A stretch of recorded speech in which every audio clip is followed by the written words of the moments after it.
It's the most famous horror movie you've never seen, and maybe never will. London After Midnight. The 1927 silent thriller starring Lon Chaney vanished after a vault fire wiped out the last known copy. For nearly a century, it's haunted film history like a ghost, whispered about in late-night forums and film school corridors. People say Chaney's makeup was so terrifying it caused theatergoers to faint on the spot. Some even claim the missing reels hide scenes too disturbing for their time. But here's the twist. The story itself still exists. Scripts, production stills, and eyewitness accounts survived, letting fans and historians attempt one of the most ambitious reconstructions in movie history. Imagine piecing together a lost nightmare using only fragments, like trying to summon a phantom from photographs and memories. And then, there's the modern question. If artificial intelligence could rebuild the film frame by frame, what would it actually look like? The mystery isn't just about what we lost. It's about whether technology can resurrect the dead, and whether we'd even want it to. But what you're about to see changes everything. In the 1920s, Hollywood was still learning what horror could be. Monsters hadn't yet become household names, and audiences were stepping into theaters with almost no idea what awaited them in the dark. Lon Chaney, already known as the Man of a Thousand Faces, was the star who defined the era. His transformations in films like The Phantom of the Opera and The Hunchback of Notre Dame made him legendary, and his devotion to makeup was unmatched. He didn't just play characters, he disappeared inside them. London After Midnight was his most daring experiment. Directed by Todd Browning, who later created Dracula with Bela Lugosi, the film blended mystery, gothic atmosphere, and Chaney's terrifying presence as a top-hatted ghoul with a fixed, nightmarish grin. Imagine the impact in 1927. Silent cinema, black and white shadows flickering across the screen, and then that face looming larger than life. For audiences unaccustomed to horror imagery, it was like nothing they'd ever seen. But here's the cruel twist. Unlike other classics of the silent era, London After Midnight didn't survive. In 1967, a fire at MGM's vault destroyed the last known print. One of the most talked about horror performances in history was reduced to ash, leaving only scattered stills, promotional posters, and fragments of testimony. From that moment on, the movie became less of a film and more of a legend. For decades, film historians searched for copies. Collectors chased rumors from Europe to South America. Every time a mislabeled reel surfaced, hope sparked, only to collapse when the footage turned out to be something else. Meanwhile, Chaney's sinister grin lived on in magazines, monster books, and late-night TV specials, cementing the film's status as horror's greatest what-if. Even so, pieces of the puzzle remained. Browning's script survived. Detailed production photos survived. Enough traces remained to allow scholars and fans to attempt a reconstruction, stitching together still frames into a slideshow version of the story. It wasn't the same as the real film, but it kept the mystery alive. And now, in the era of artificial intelligence, the question is no longer about recovery. It's about resurrection. Could machines bring back a lost nightmare, frame by frame? The answer may be closer than anyone expects. What began as a lost film soon transformed into a cultural obsession. London After Midnight wasn't just another silent picture. It became the ultimate phantom of cinema, the holy grail that no collector could touch. Generations of horror fans treated it less like a missing movie and more like a forbidden text passed around in rumors and whispered lists of things too strange to survive. The legend grew with every retelling. Monster magazines in the 1960s and 70s printed Chaney's unsettling grin on glossy covers, framing it as the face of nightmares that history tried to erase. Writers spoke of it in the same breath as Dracula or Frankenstein, even though no audience alive had actually seen the film. It was the paradox that fueled the fire. How could a movie no one could watch still terrify people decades later? For scholars, the obsession was almost archaeological. Every production still was studied like a fossil, every line of script treated as sacred evidence. A single new photograph surfacing at an auction could send shockwaves through fan communities. The hunger wasn't just for the story itself, it was for the idea of touching something believed to be lost forever. And then came the reconstructions. In the early 2000s, Turner Classic Movies unveiled a painstaking slideshow version, built entirely from surviving stills. It wasn't the same as seeing Chaney move and breathe, but for many, it was the closest glimpse of the ghost they would ever get. Audiences watched in silence, knowing they were staring at fragments of a dream destroyed in flame. But the fascination only deepened. London After Midnight became a test of faith for horror fandom, a reminder that cinema's history is fragile, and that sometimes the scariest monsters are the ones we can't fully see. Collectors still trade rumors of hidden reels, sealed in attics or mislabeled in forgotten archives. Film historians still debate whether a true copy might resurface one day. And just when the myth seemed permanent, technology began to shift the boundaries of what was possible. Because now the obsession isn't only about finding London After Midnight, it's about recreating it. And that's where the story takes a turn no one expected. The story begins in a grand English estate, a place draped in gloom after a tragedy. The master of the house has died under mysterious circumstances, and whispers of suicide hang over the halls. Yet nothing feels settled. The mansion seems too restless, as though secrets are buried just beneath its surface. Into this unease steps Inspector Burke of Scotland Yard. Calm, methodical, he arrives to investigate the death, but almost immediately, his attention shifts. The estate is not empty, it's haunted, or at least it appears to be. Two figures roam the night. A gaunt man in a black cloak and top hat, his teeth bared in a grotesque grin, and his silent female companion with wide, staring eyes. Together they seem less like people than specters, drifting through the fog with unnerving intent. The villagers whisper. The servants shudder, and the inspector watches. Something about the appearances doesn't sit right with him. Are these figures truly supernatural, or is someone weaving an elaborate illusion? Inside the mansion, tension builds around the heirs of the estate. Lucille, the daughter, grows pale with fear while others circle like vultures, each with their own motives. Hidden documents, suspicious glances, and unspoken rivalries fill the air. Every candlelit room seems to promise both revelation and danger. Then the sightings grow stranger. Windows rattle at midnight. Doors creak open without cause. The man in the top hat is glimpsed on staircases, in corridors, and always in the shadows. His fixed grin is never explained. He doesn't speak, but his presence carries weight, as though the dead themselves have returned to accuse the living. The inspector presses on, chasing logic where others see ghosts.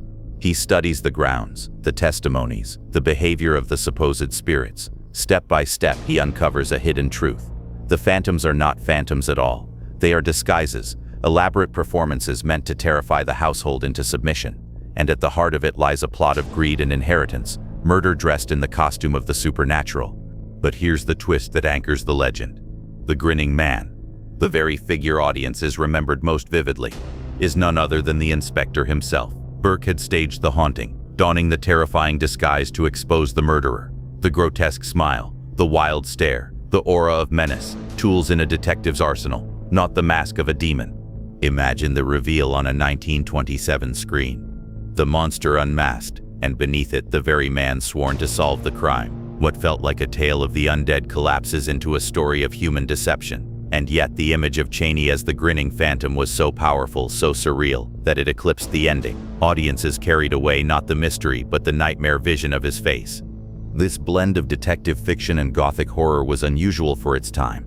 Instead of a supernatural payoff, London After Midnight gave viewers a rational solution, while still delivering imagery that felt anything but rational. It was part murder mystery, part fever dream, and in that clash of tones lay its strange power. Even today, hearing the outline feels incomplete without seeing it. The script gives us structure, the photos give us snapshots, but the essence, Chaney's performance, lives only in imagination. His physicality, his mastery of body language, could make silence scream. That's what made the film legendary, and that's what was lost in the flames. And yet that very loss feeds the myth. Because when the screen fades on the inspector's revelation, one question lingers.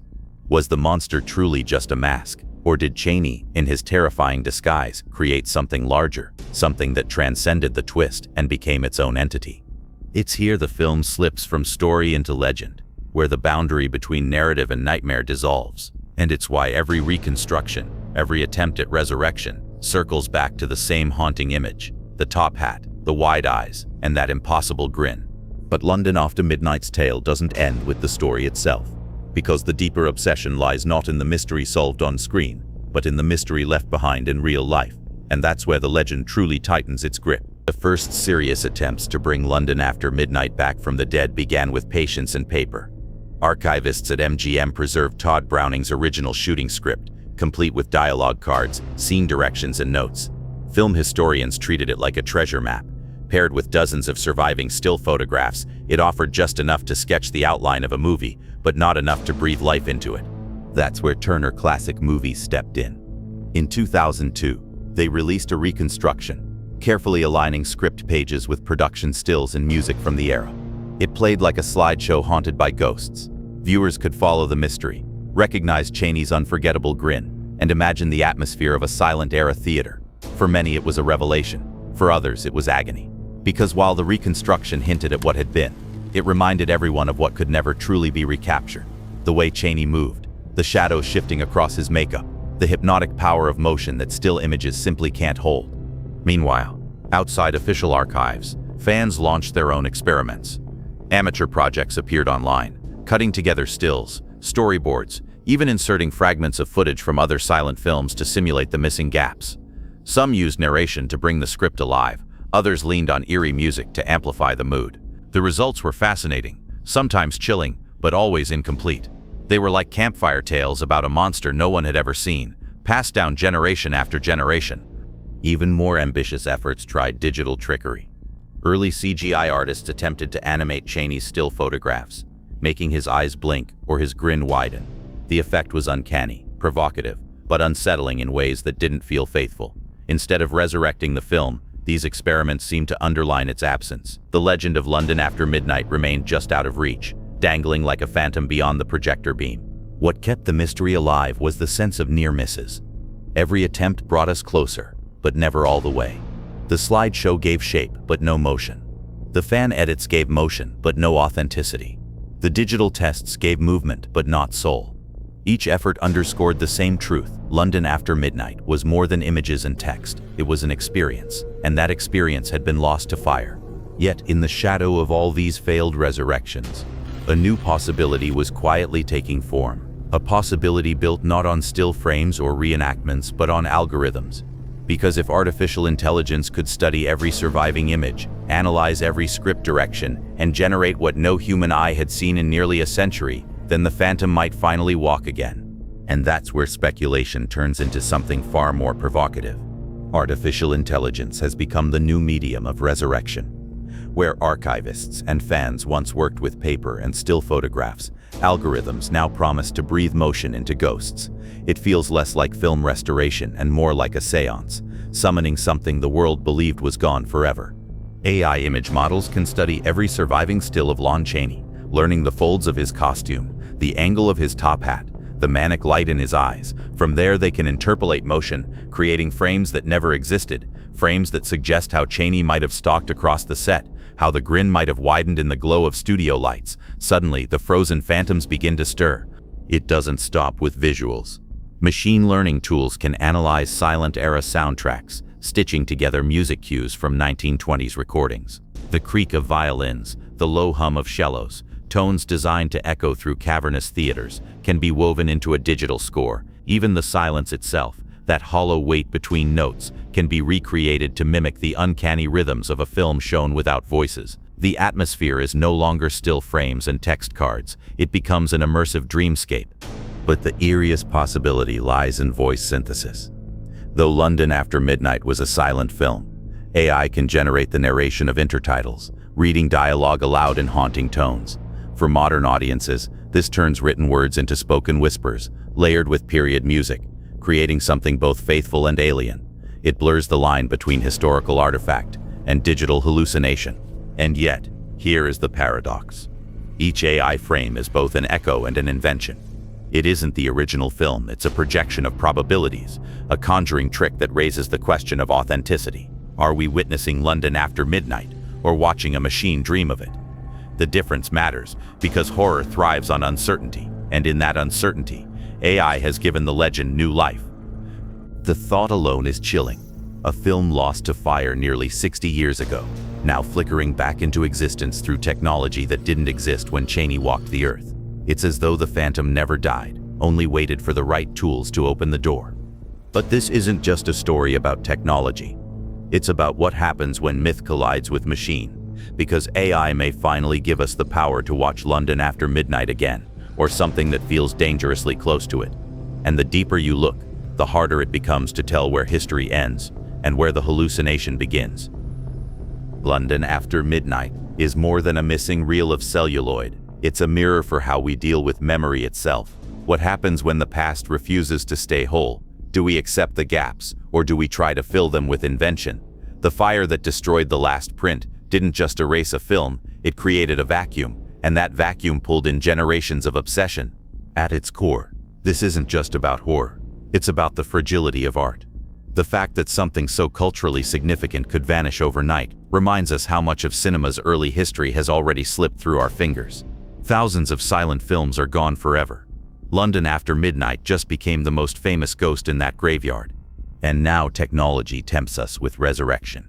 Artificial intelligence can reconstruct, reinterpret, even reimagine. But does that honor the past or distort it?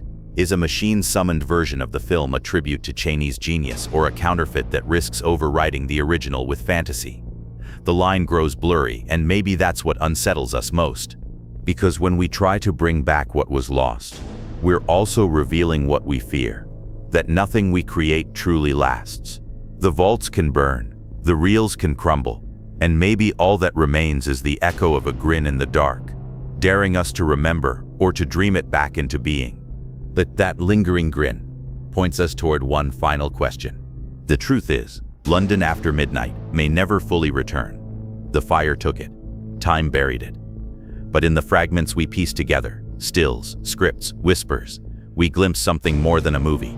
We glimpse the persistence of memory itself. Chaney's grin is still here. Not on film, not in motion, but in our imagination, where it's more alive than any reel could hold. Maybe that's why it endures, because the monster we can't quite see is the one that never fades. So the question lingers. If technology gives us the power to summon ghosts, are we preserving history or creating new phantoms of our own? The top hat waits in the shadows. The grin stretches wider. And perhaps, even now, the phantom is already watching. The phantom may linger here, but the vault of lost cinema is filled with countless others. Forgotten reels, silent shadows, stories erased by fire and time. Each one holds secrets waiting to be uncovered. If London After Midnight proves anything, it's that legends never truly die. They just wait for us to rediscover them. And next, we're opening another case file from the graveyard of film history. The question is, are you ready to peer into the dark?